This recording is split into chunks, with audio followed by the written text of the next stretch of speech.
Guadiato, que aquí puesto más o menos sabemos en qué ha consistido la vida aquí. Vamos a pasar rápido las cosas que conocéis vosotros, perfectamente entramos un poco más en materia. Lo que es la... bueno, que está Susana, perdona. O alguien, o igual no ¿conoce la comarca? No, llevo 4 meses aquí. Bueno, entonces lo vamos a explicar muy poquito, pero... Entonces lo vamos a explicar entero todo, ¿vale?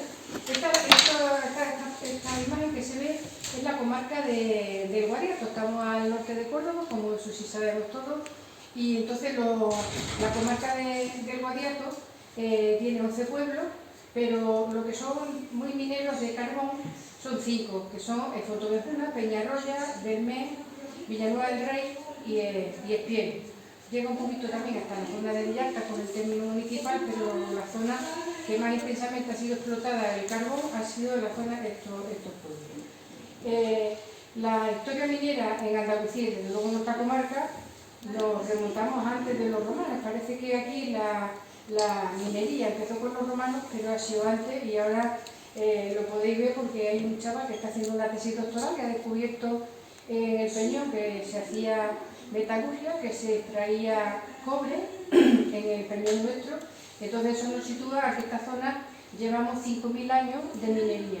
Eso es una cosa muy importante que se está investigando ahora, y creo que hay que darle el valor que tiene, porque si comparas con otras cuencas mineras, como pasa con la cuenca minera de Río Tinto y demás, ellos llevan muy a gala que llevan 5.000 años de minería, nosotros también lo llevamos. Y eso hay que ponerlo en valor en cuanto podamos. Ahí están las fechas en las que vinieron las distintas civilizaciones, y el tema del carbón, la importancia, pues se generó por la revolución industrial que empezó en Inglaterra, y se necesitaba unos combustibles para las máquinas de vapor y la incipiente industria que se estaba creando. Esta es una imagen de la cuenca carbonífera del Guadiato. Esto es una reconstrucción del paisaje que había en la cuenca esta de Peñarroya, con todos esos árboles que eran más bien del tipo de lecho, y era lo que generó el carbón. Ahora vamos a ver cómo se generaba. Este dibujo lo hizo con una chica, pero con las indicaciones de Roberto Wagner, que muchos de los que estamos aquí lo conocimos porque estuvo trabajando aquí durante un tiempo, llegó al departamento de biología y donó una gran colección de fósiles al Jardín Botánico de Córdoba, y ahí hay un museo paleobotánico, el único que hay en España, y fue gracias a este hombre que donó toda una colección de libros importantísima y los fósiles. Eso se ha ido incrementando porque no solamente ha cogido fósiles de aquí, de esta zona, y él traía de muchos sitios del mundo, de la época del carbonífero. Y ellos que han seguido buscando, han ido a todas las cuencas españolas y sobre todo a la cuenca nuestra y Puerto Llano, que como estaban trabajando en esta zona, tenían muchísimo. Hay 100.000 fósiles en el Jardín Botánico de Córdoba. Es una colección pues importantísima a nivel mundial. El carbón, vemos cómo se formaba el carbón en la zona de arriba, que veis toda la cubierta de la vegetación, pues se iba acumulando bajo el agua y se iba depositando, se iba enterrando, y se iba compactando poco a poco con los aportes que venían de las aguas y de las montañas y del viento, y se iba enterrando y se iba compactando, y a mayor profundidad pues se iba compactando más, hasta que llegó un momento que es que se produjo unas presiones muy importantes que lo que hacía es que calentaban la roca, y entonces las diferencias en el poder calorífico y en el carbón es que las que se habían estado menos tiempo sepultadas tienen menos poder calorífico, son menos potentes, que es la turba. A continuación, una que tiene un poquito más de consolidación, que es el lignito. Luego la olla, y la antracita, que es la que vemos más abajo, es la que tiene más poder calorífico y la que ha estado sometido a más presiones del terreno por encima.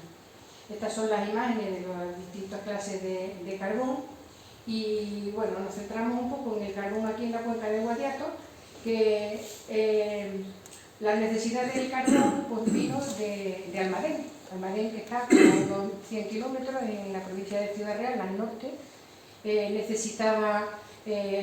Puso una máquina de vapor para extraer el agua de las minas de cinabrio que tenían. Ellos extraían cinabrio y con eso obtenían el mercurio que fue muy importante porque con eso conseguían extraer la plata y el oro, los metales, entonces tuvo mucha importancia no solamente en España sino en América, con el descubrimiento de América, que se traía todo el oro que venía de allí, era gracias a que se llevaban para allá el cinabrio para poder obtener esos metales tan preciados.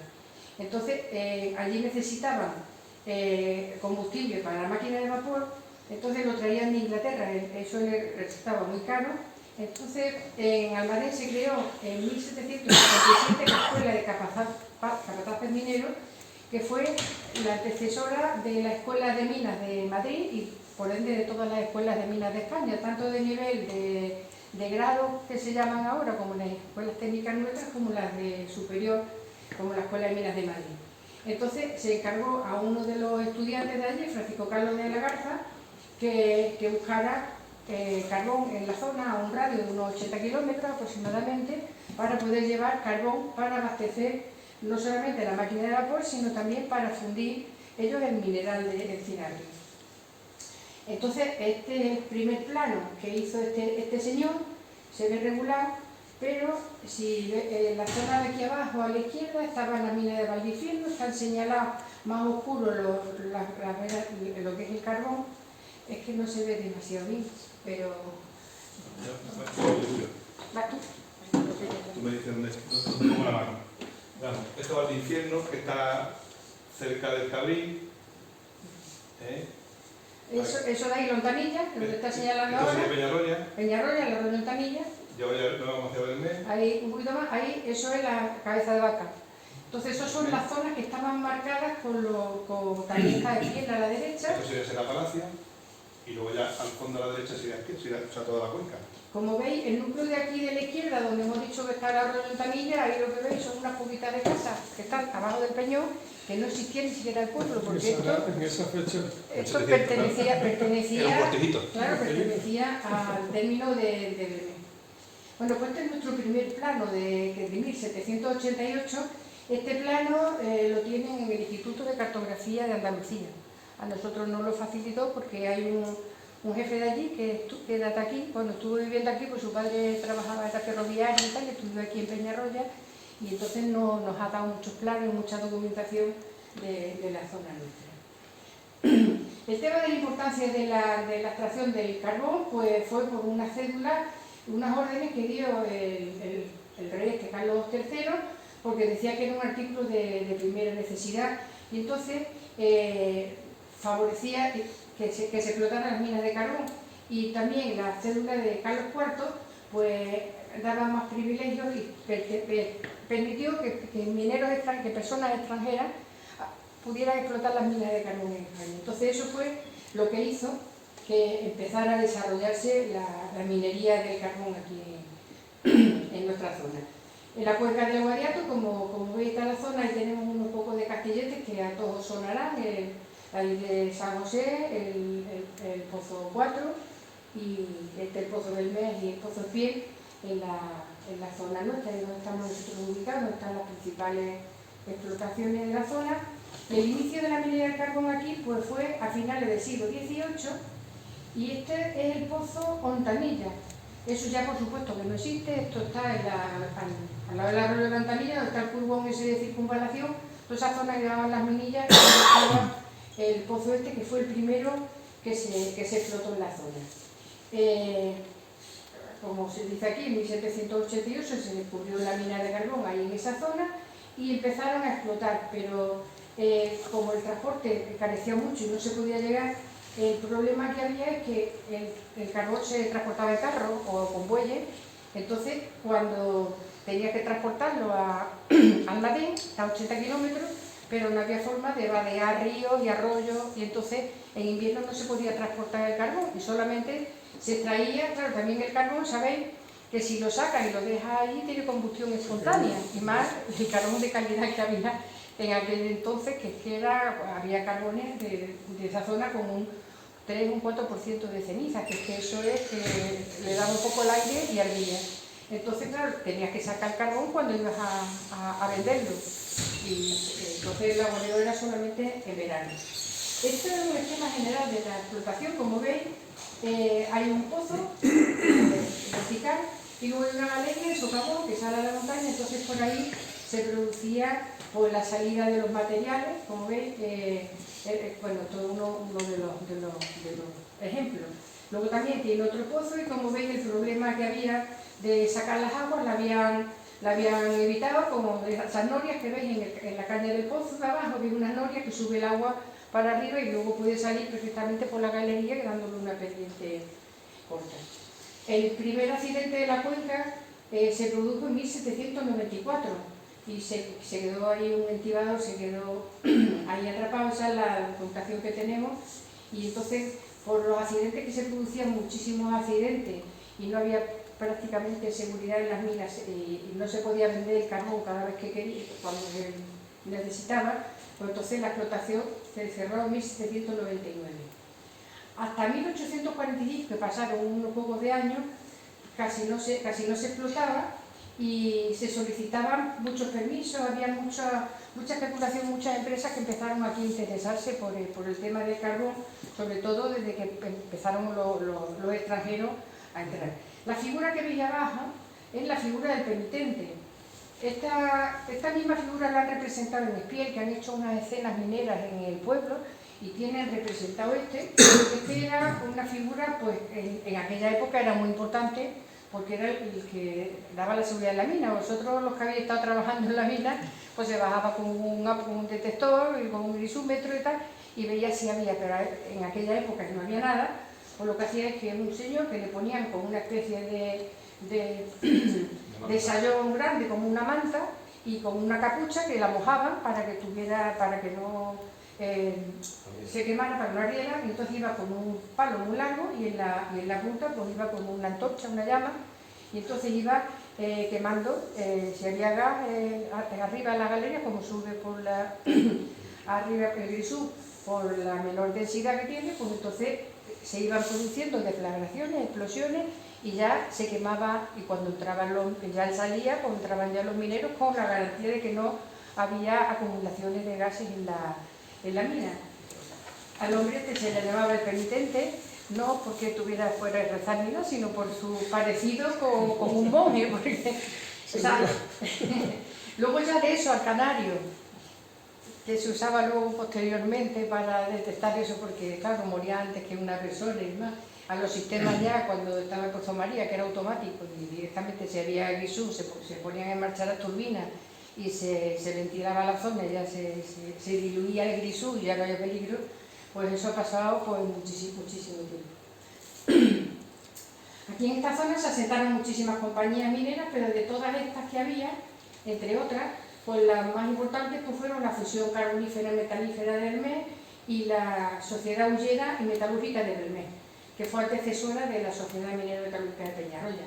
Luego también como compañías de ferroviarias estaba la Compañía de Ferrocarril de Madrid, Zaragoza, Alicante, la Sociedad Loring, Heredia y Larios, que eran unos industriales malagueños, que fueron también los que hicieron que se desarrollara la minería aquí más, puesto que tenían intereses en las primeras instalaciones metalúrgicas de España fueron en Málaga. No creemos que donde había la industrialización más, eso era en el País Vasco y tal, pero fue en Málaga donde fue al principio, incluso en León. Cuando hemos estado en Sabero hace poco, pues llamaron a los Loring, Heredia y Larios estos de Málaga para que fueran allí para poner en marcha la acería, por ejemplo, de San Blas, en Sabero.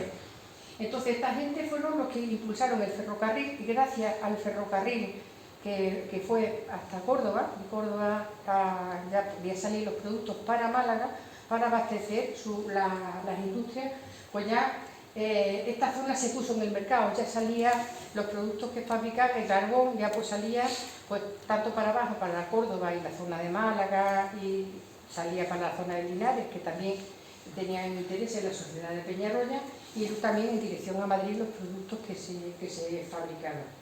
Y luego, por último, está la Sociedad Minera Metalúrgica Peñarroya, que se fundó en 1881, que, como sabéis, al final fue absorbiendo a todas las demás y se convirtió en la que explotó pues, prácticamente casi todo lo de la cuenca, no solamente minería de carbón, sino la minería de plomo.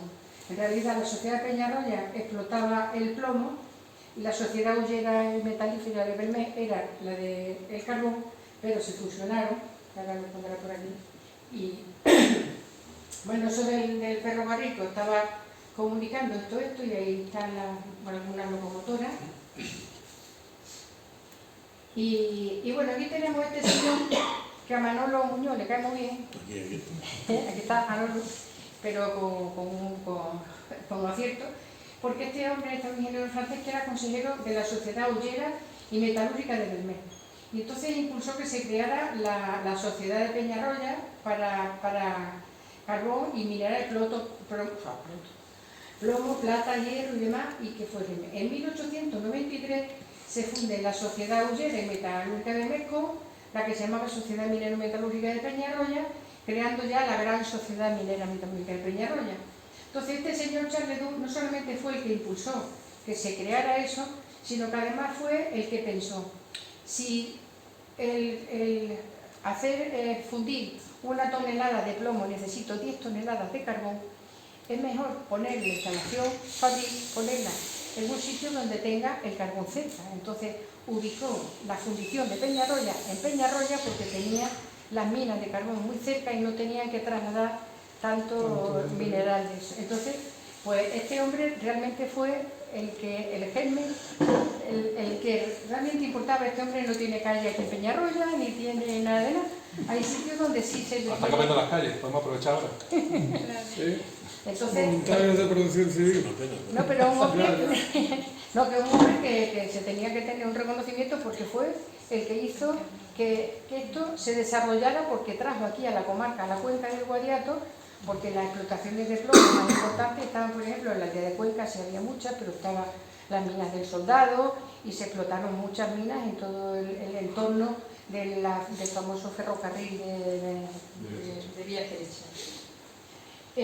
Bueno, esto no se ve muy bien, pero este es un plano donde se ven los pozos que había. Esto es un plano que es una copia de un plano que había, que hizo Manolo Ortiz, que trabajaba allí en Incasur, de uno muy antiguo, lo hizo nuevo con el ordenador y tal, y refleja los pozos de carbón que había en la cuenca. Aquí hay 139 pozos de carbón. Parece que no se ha explotado intensamente la zona, pero sí se ha hecho. Esto sin contar explotaciones a cielo abierto, que también aquí.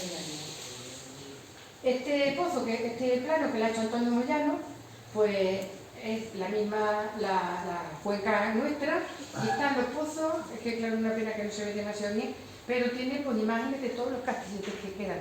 Nosotros tenemos visto que quedan de carbón, solamente de carbón, en esta zona, sin contar al infierno y sin meternos en minería metálica, 31 pozos que están, castilletes que están ahí arriba. Nosotros hemos estado ahora en la cuenca en la zona de Ponferrada y todo eso, y ahí, en toda la comunidad de Castilla y León, que, hombre, por referencia y por minería y por cantidad de carbón y mineros que había, y además que todos miramos a las cuencas del norte, de León y de Asturias, para las movidas sindicales, para todo, ahí quedan 9 castilletes en pie, 9. Y nosotros tenemos 31. Entonces creo que esas cosas hay que, cuando sales afuera y ves los sitios, cuando ves que tenemos un valor aquí que no estamos siendo capaces de ponerlo en valor, pero de verdad que es fundamental que se haga, creo yo. Estas ya son las imágenes de los castilletes. Entonces tenemos de todo tipo de castilletes aquí, en mejor o peor estado de conservación, o algunas cosas vinculadas. Por ejemplo, si os sorprende si alguno en concreto que queráis, pues me decís y yo voy indicando. Pero, por ejemplo, ese que está, el segundo arriba, empezando por la derecha, eso que son como 4 columnas, pues tú lo ves allí en el campo y tú dices, ¿esto qué es? Y tú no lo reconoces. Es el Pozo Alberto, ¿no? Es el Pozo Alberto, efectivamente, que tiene. Y entonces, pero la gente, ¿cómo va a pensar que son un castillete? Lo que hay debajo... Un torno. Algo de eso. No es moderno. Luego ahí abajo, pues un partenón particular de hormigón. Abajo, por ejemplo, está la subestación del Pozo Amal. Lo que queda del Pozo Amal, eso está dentro del circo industrial. Lo que está es el resto está delante, ¿lo veis? Que hay una especie de eso sin hierba. Pues ahí donde estaba, eso es la boca del Pozo Amal. Y lo único que queda es Eso, no se puede considerar que tenemos un castillete ahí, pero tenemos la presencia de, sabemos exactamente. Lo que queda aquí abajo, el tercero, que es el Pozo Antolín, el famoso Pozo Antolín, el más profundo de la cuenca, con 500 metros de profundidad. Lo único que nos queda es eso, era un castillete imponente, de los más mayores ¿Por qué que no fueron había. capaces de derribarlo? Lo intentaron. Quedaron eso. Bueno, seguimos. En 1961, como sabéis pues casi todo lo que habéis estado, lo que estabais trabajando en Incasur, se creó la Empresa Nacional Carbonífera del Sur y también se creó la Empresa Nacional Eléctrica de Córdoba cuando desapareció de la empresa minera, ya la Peñaroya, ya se dio un paso atrás, se quedó en un pequeño zonadero que luego se perdió, y entonces el INI pues, se encargó de gestionar las empresas mineras de aquí al irse a la sociedad francesa.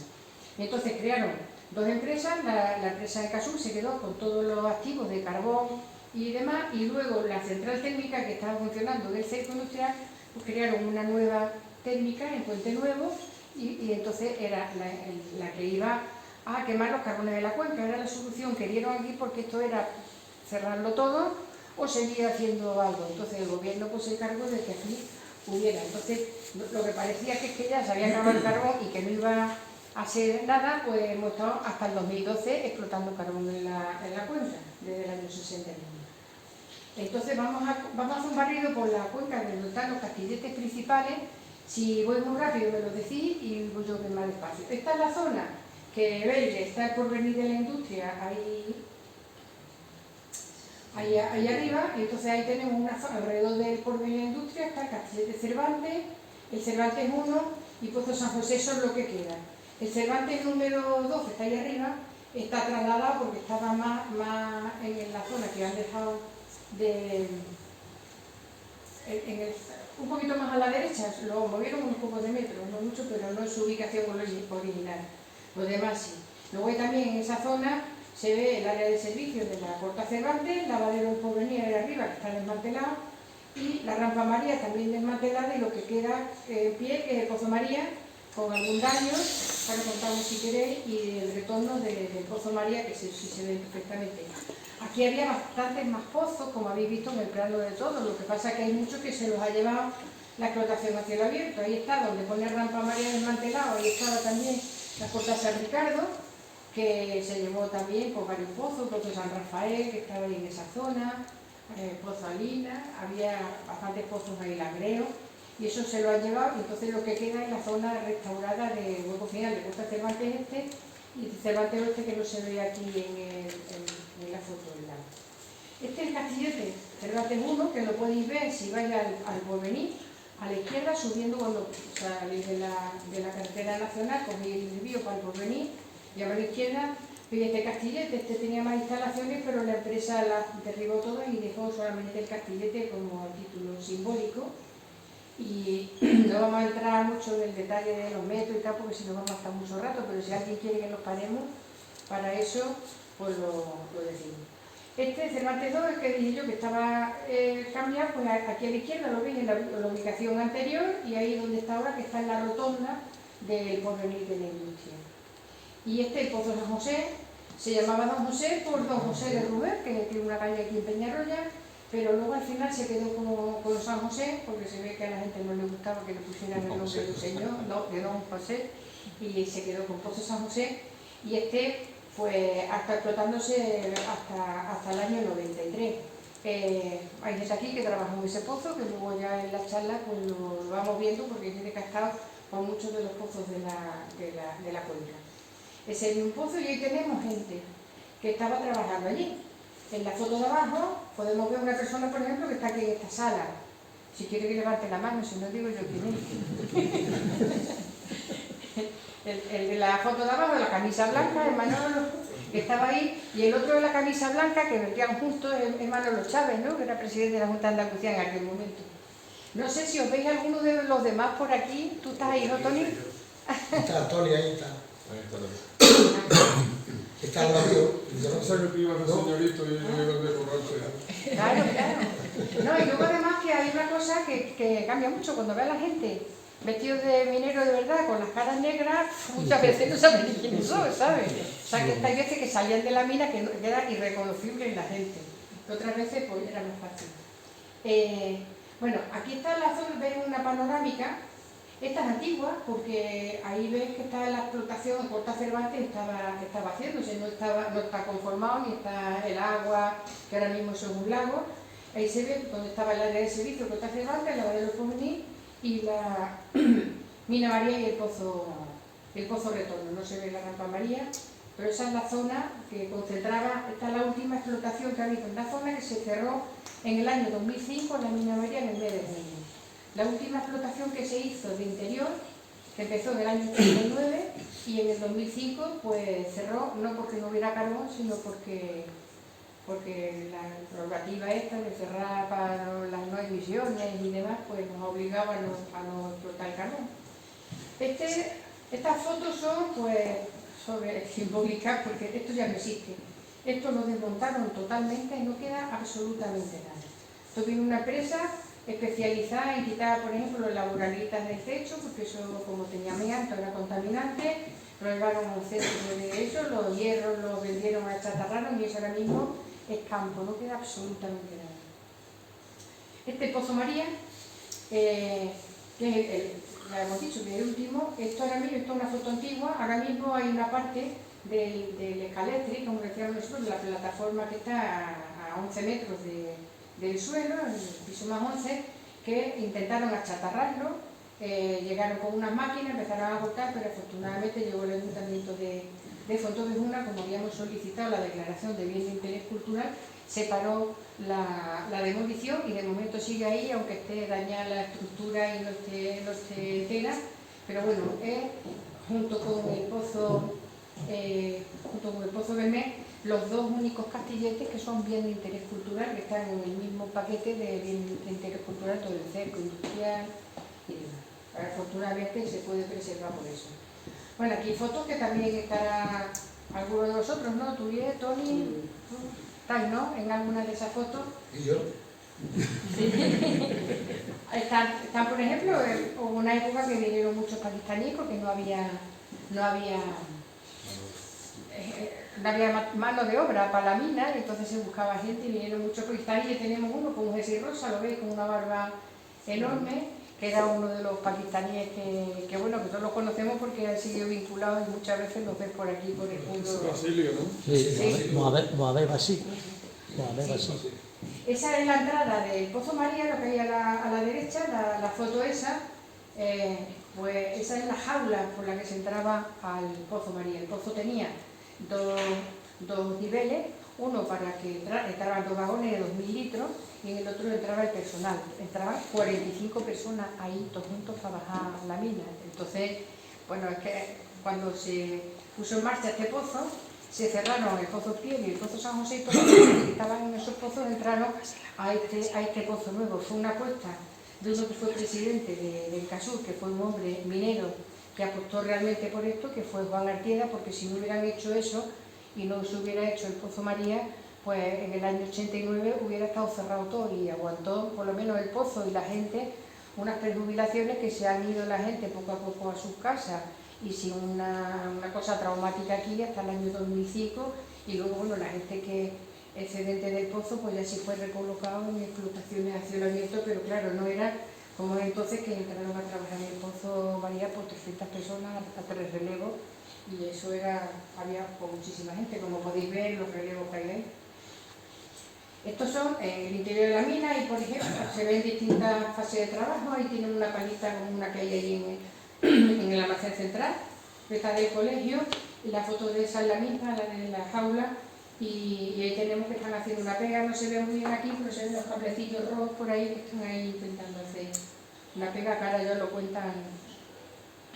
Bueno, este es el retorno del Pozo María, que sería de retorno de ventilación y también puede salir cuando por algún motivo no se podía salir por el pozo principal, pues se salía por este, pero como veis la jaula de un solo piso y era para 15 personas, no los 45 que salían cada vez que subía la jaula en el otro lado. Este era de menos profundidad, llegó al piso de 170.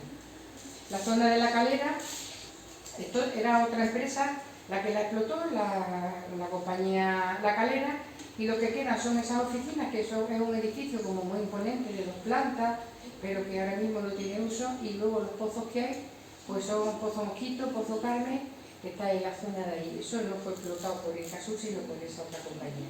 Y a la derecha, como veis, está el Pozo Santa Rosa, que está dentro del cerco industrial de Peñarroya. Aquí se ve la imagen del edificio ese que os digo y los restos de esos pozos.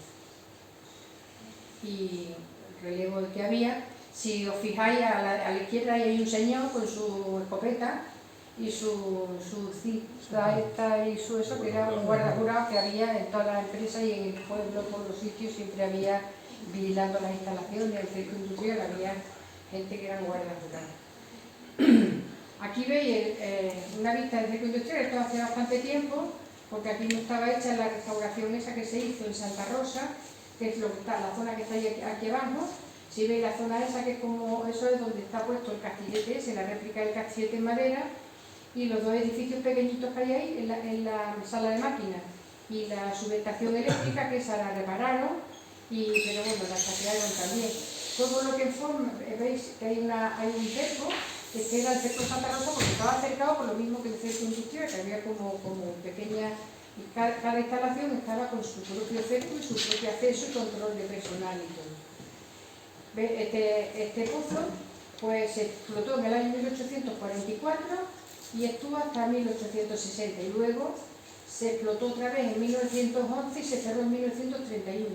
Este pozo, sin embargo, también fue muy útil, por ejemplo, en los años 94 y 95, que había una escasez de agua terrible, no había agua, entonces se abrió este pozo y se bombeaba agua hasta las charquillas que hicieron en la Corta Cervantes, y gracias a eso se pudo continuar la explotación, porque si no, no se podían regar las pistas ni se podía trabajar en la mina a cielo abierto Corta Cervantes. Entonces, pues siempre ha tenido uso, y luego este estaba abierto y ese es el local del pozo. Lo que pasa es que, claro, se accede con un tomatierra, no se accede por el castillete, que eso está cerrado. Aquí tenemos personal que trabajaba en esa zona, y esa es una imagen de ver por dónde se entra, que es el tomatierra, se tiene como un colchón o algo puesto, y encima está el castillete, la réplica del castillete. Esta zona es la zona del centro del pueblo, lo que es lo que decía la Gacha, todo eso. Entonces ahí tenemos restos de muchos pozos, aunque va por allí parece que no hay nada de minería. Eso hubo un proyecto que hicieron como un parque periurbano, no como, sino un parque periurbano, entonces muchos de los restos mineros desaparecieron. Pero si nos queda el pozo número 3, que está aquí a la izquierda, que es lo que le dicen el mirador, falta el castillete, porque el castillete se trasladó a otro pozo, el pozo número 4, que lo veis ahí, que se ve incluso desde la misma carretera al lado del gimnasio, el pozo 7 Los Perros, que es como un cercado, pero se ve todavía, y luego en la parte de abajo, donde está el pozo San Juan, ese sí se ve entero, un pozo de mampostería que se ve entero el camino, pero el que está a la izquierda, que es la balanza, el número 2 de San Juan, del grupo minero San Juan, que era ese triángulo. Esos terrenos son del ayuntamiento, se lo vendió en Casur, y entonces ahí pusieron unas placas solares y prácticamente no se ve, está metido dentro, entre todas las placas solares está la balanza número 2, pero esta sí está ahí al lado del camino y sí se ve perfectamente.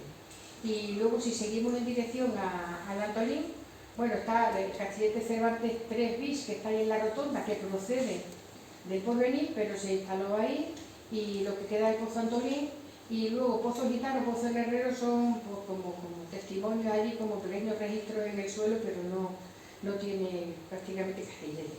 Este sí se ve bonito, el Pozo 4, y esto es una vista aérea en el otro sentido, el Pozo 3, lo que hemos dicho, balanza 1 y 2, esta foto muy antigua porque no se ven las placas solares, como veis, y se ve de todo lo que es la barriada de la estación y el pantano con agua, que ojalá esté con ese agua dentro del pueblo. El pozo número 3, que es lo que hemos visto, que era lo del mirador, era así.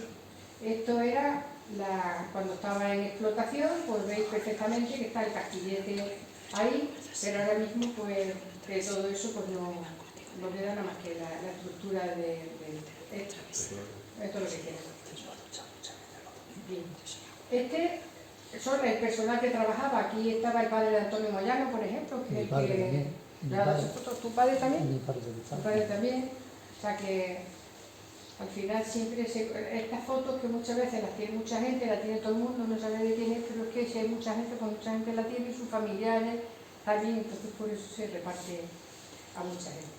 Esta es una imagen de la balanza número 1 y esta es la 2 esa que veis las placas solares por allí dentro. El Cervantes Trevi, que es el que está en la rotonda, y ahí tenemos la foto de donde estaba antes, al lado del Porvenir de León. Pozo Antolín, que es lo que queda, y pues como era antes, la instalación está, y si veis en la parte de abajo, que se ve el cono Antolín, porque eso tuvo un proceso muy largo, porque cuando se explotó la mina se quedó ese cono ahí, pero el Terig ese tenía mucho poder calorífico y entonces se relavaron esas escombreras y se volvieron a meter en la central térmica. La empresa que se encargó fue una empresa que se llamaba Recuperación de Carbones, que era de León, y montaron la instalación de tratamiento ahí. Hubo un problema en Costa Cervantes porque los carbones salían con una piedra que se llama diabasa, que se pegaba mucho al carbón y era muy difícil de separar y complicaba mucho el trabajo en el lavadero del Porvenir. Entonces se traía aquí ese carbón con diabasa y se trataba aquí, de aquí ya se mandaba a Puente Nuevo. Entonces ese cono, que desapareció totalmente, pues se ha convertido en otra escombrera, que es la que está ahora mismo eso, que luego, después de que en Casur cerrara la explotación, se lo quedó el Ayuntamiento de Belmez y ha estado vendiendo pues casi piedra, porque ya pues, después de los lavados y los relavados que tenía, no tenía mucho poder calorífico, pero a la central térmica de Puente Nuevo sí que interesaba porque tenía mucha ceniza y vendían las cenizas a Arla, entonces le interesaban por carbones que no eran puros. Al principio los carbones estaban penalizados si tenían más de un 39% de ceniza, luego se vendían con un 54% y no pasaba nada, y luego ya porque podían vender la ceniza, que se hagan más dinero la ceniza, y luego esto pues han metido pues, cosas de un 80% de ceniza. Los negocios son así. Aquí tenemos muchas fotos del Pozo Antolín antigua, y la de abajo, de este señor que está, ese es el último, según nos dijo Aute, que creo que era suya la foto, la averiguó, el último vagoneta de carbón que salió del Pozo Antolín. Todo en los años 50. Seguimos en dirección a Belmez y entonces pues los restos que quedan, todo lo que veis ahí donde pone el resto Castillo de Pozo Antolín, todo eso que hay de la escombrera es lo que hemos estado hablando, en la zona de la escombrera de Reca, y luego los pocos restos que quedan, que no son muy importantes, salvo el Pozo Arcadio número 2, que se ha convertido, pero que queda el Pozo Florinda, que había que taparlo un poco más, el Pozo Herrero y Gitano, que quedan como pequeños restos de los pozos, y este es el Pozo Arcadio 2, sí, Las Palomas, que se ve desde la misma carretera y pues es una explotación agropecuaria, una casa de campo, y que se visitaba, y hay, por ejemplo, esta foto pues queda más chula porque como se llaman Las Palomas y hay muchas palomas ahí, pues queda como un seguimos en dirección a Belmez y entonces nos queda pues, un resto que es el Pozo Padre Murillo, que lo veis arriba a la izquierda, que no queda el resto de Castillete, solamente de la mampostería del pozo, y ese está pues justo al lado dentro del pueblo, detrás de las casas. Y luego ya, pues ya pasamos a la zona de la Costa Cabeza de Vaca, ahí había bastantes pozos, Santa Isabel, San Antonio, que estaban metidos dentro del núcleo de la población, uno de los en el que hubo uno de los accidentes más gordos de Santa Isabel, ahí que estaba muy cerquita de Belmez. Ese no está registrado, ¿no? El Santa Isabel no está ahí, ¿no? No está ahí. De no estar. Es que no hay nada. Lo único, en Santa Isabel no hay nada y queda nada más que una especie de nave que no era... Porque está pegado a Belmez, ¿no? Sí, está en el polígono industrial, pero creo que sí está, ahora lo paso. Este es el Pozo Padre Murillo, que está detrás de la calle cuando sales, que vas al parquecillo, antes de llegar a la ermita, pues está ahí a la derecha, que ves ahí un cacho de piedra, no sabes que es un castillete de mina. Este es lo que tú dices, la mina Santa Isabel, que no está en el plano principal, pero sí está aquí. ¿Ves? Esta es la mina Santa Isabel, que era esta de aquí, lo que queda es ese edificio, pero ese edificio no se corresponde con la sala de máquinas, sino que eran unos almacenes. Si veis, la sala de máquinas, que es donde enganchan las ruedas de las poleas del castillete, para entrar aquí a este edificio, tiene unas ventanas arriba con unos arcos, y el otro de ahí tiene como una de estas redondas. No es el mismo edificio, es un edificio auxiliar, pero está en la misma ubicación. Es este, ¿ves? Que no tiene nada que ver este edificio con el que se ve a la izquierda. Y los dos que están en la foto son los Manolos. El Pozo Aurora, este es de propiedad municipal. Hicieron arreglaron el edificio ese para hacer como un museo y tal, pero a veces se visita. Nosotros algunas veces hacemos allí, vamos a buscar fósiles, porque en las combreras hay fósiles, y ahora tienen un proyecto que tenía una subvención de transición justa, creo, lo que sea, para hacer algo ahí, algo periurbano, no sé qué. A ver si somos capaces de seguir manteniendo el patrimonio de aquí. Las fotos del Pozo Aurora. El Pozo Franco, este que está aquí, está en dirección a Córdoba, a la izquierda, y este pues es un pozo de mampostería, como veis, que estamos viendo todas las tipologías, los de mampostería y los metálicos, y hay algunos que eran mixtos. Todo esto que hemos estado viendo, pues salvo el Pozo Padre Murillo, que no lo sé cómo era el castillete, pero eran de mampostería, y o sea, cada uno, que no lo hay mezclado, ahora lo enseñaremos. Este es el Pozo Belmé, que hemos dicho que pertenece a un señor particular, que es el mismo que tiene el Pozo María, y está declarado bien de interés cultural también. Este tenía todas las instalaciones, las duchas, vestuarios y tal, pero están de pie, pero seguramente está mucho polvo por dentro. Y luego en dirección a Belmé, pues tenemos todos estos castilletes, tenemos todos estos castilletes más. Al sur, aquí abajo, al sur, dentro de la carretera, está el Pozo Cabeza de Vaca, que hay un trozo nada más porque desapareció la mitad. Pozo Santa Rosalía, que está exactamente igual que veis ahí, que son dos muros, pero faltan lo que son las maderas para coger las poleas y demás. Pozo Santa Rosario, que queda como un poco, Lucas Mayada, y aquí esto está al lado, este es el arroyo del Albarrao, y entonces aquí está la combrera del Pozo Velo, y a la derecha este es el Pozo Nesturo, que ese era un pozo mixto.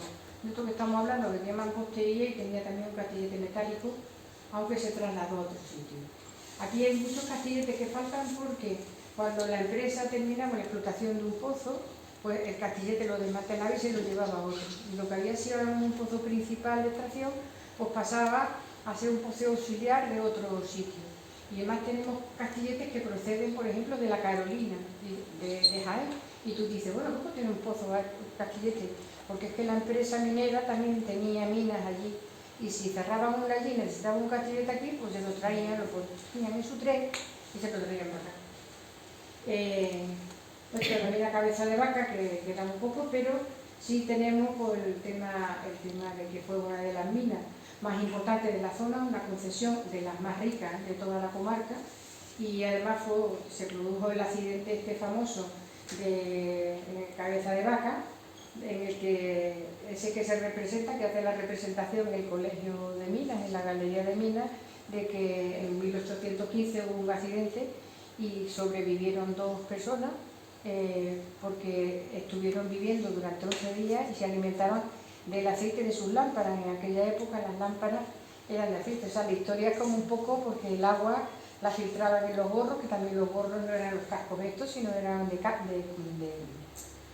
cuero, y entonces filtraban ahí el agua para poder beber. O sea que la situación tuvo que ser pues como horrorosa, vamos, no quiero decir. Pero además de ese hubo otro accidente también con 16 muertos. Y bueno, digamos, el más importante en la cuenca fue el de Santa Isabel, San Antonio de Belmé. Ahora mismo estamos trabajando en el tema de los accidentes, que nos está ayudando también Samuel, que ha encontrado un libro aquí de cosas de accidentes y tal, y hemos pedido autorización al ayuntamiento para poder coger, y porque creo que esta comarca se merece pues, un homenaje, o por lo menos que se sepa la historia, porque ha habido mucha gente que ha dejado pues, su vida, su salud, en lo que son las minas de aquí durante tantísimos años como se explota el carbón. Entonces en eso estamos intentando trabajar. Bueno, esta es la diferencia entre, esto está una composición que ha hecho Antonio Moyano, una foto antigua que estaba el pozo 4 y los restos que hay ahora. Entonces vemos los restos que quedan y esa era la instalación que había por 1800 y poco. O sea, no 1800 y mucho, perdón, 1900 y poco. Este pozo Santa Rosalía, que se mantiene así, tiene también una pequeña escombrera con fósiles y con bastantes restos, que es interesante.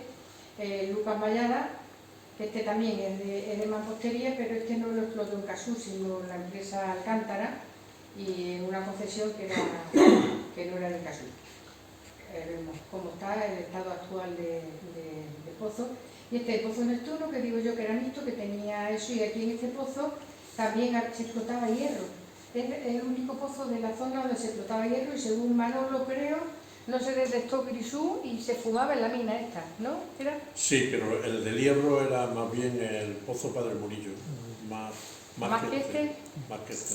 Pero sí, efectivamente, era el único pozo de la cuenca donde se podía fumar. Bueno, y aquí está los Manolos. Estamos lo de siempre. Lo de siempre.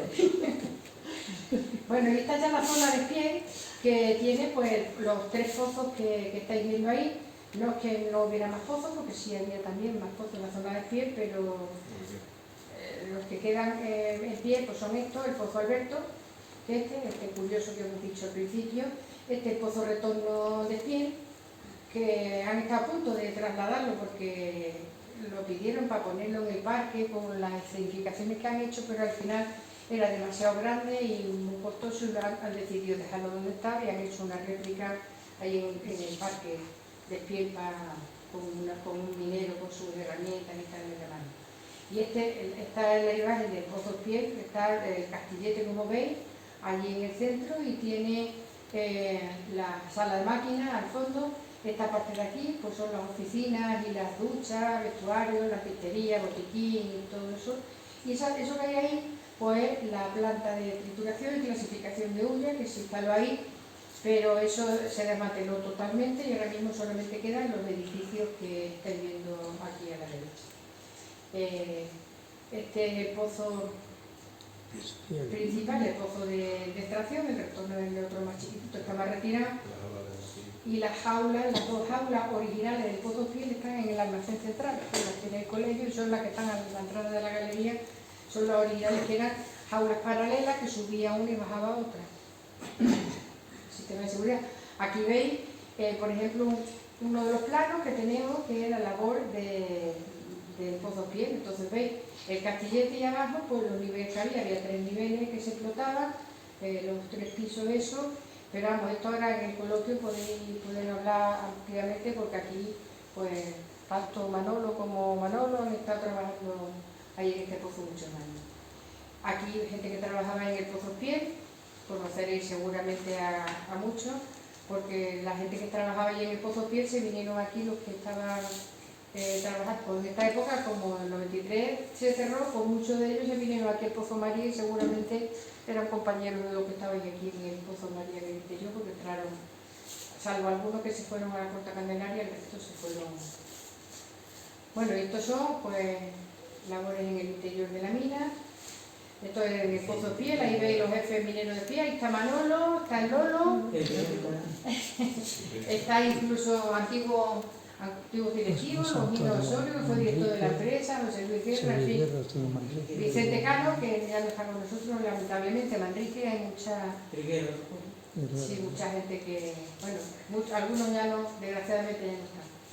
Bueno, ya para terminar, vamos a dar un repaso a la minería a cielo abierto, porque no solamente ha sido pozo, sino la mina a cielo abierto. Entonces vamos a ver un poco la evolución también, en el mismo sentido que hemos estado antes, desde el oeste, en la zona de Fontobejuna hacia el este, hacia Fiel. Está la corta Cervantes Oeste, que es la última corta que se abrió aquí en Cervantes, la última que se restauró, que está pues, justo al oeste del Porvenir. Ese es el poblado del Porvenir, veis dónde está el hueco de explotación, estaba muy cerca y eso ocasionaba muchos problemas porque había que ir con sismógrafos para ver que no hubiera vibraciones que perjudicaran las viviendas. Esta, la Corta San Ricardo, fue la primera corta, fue como una corta piloto de Corta Cervantes, se explotó en el año 1984 y el pozo ese que veis ahí, que ya no existe, era el pozo San Rafael, eso se lo llevó para adelante la corta y desapareció, pero fue cuando se quedó en Casur, fue uno de los pozos que estaban en funcionamiento, el pozo San Rafael, que era el que alimentaba el lavadero del Porvenir. Luego ya pues desapareció y ya estaban todos los pozos de San José, todo eso, San Cecilio, todo eso de allí. Esta es la Corta Cervantes Corta Cervantes la grande, digamos, que es la que tiene el lago más grande, que sí existe agua, pero no se ha podido comunicar porque no autorizó la Confederación Hidrográfica de Guadalquivir a pasar el agua de aquí al embalse de Sierra Bollera, porque decía que estaba contaminada de azufre y no sé qué, y entonces pues bueno, por lo menos tenía, eso sí tiene un poco de agua, pero no lo sé. Han descubierto ahora. La han descubierto ahora hace poco, sí, salió en el periódico que... Una reserva de agua. Pues esa era la A nivel reserva. mundial, sí. Esa era la reserva de agua que teníamos.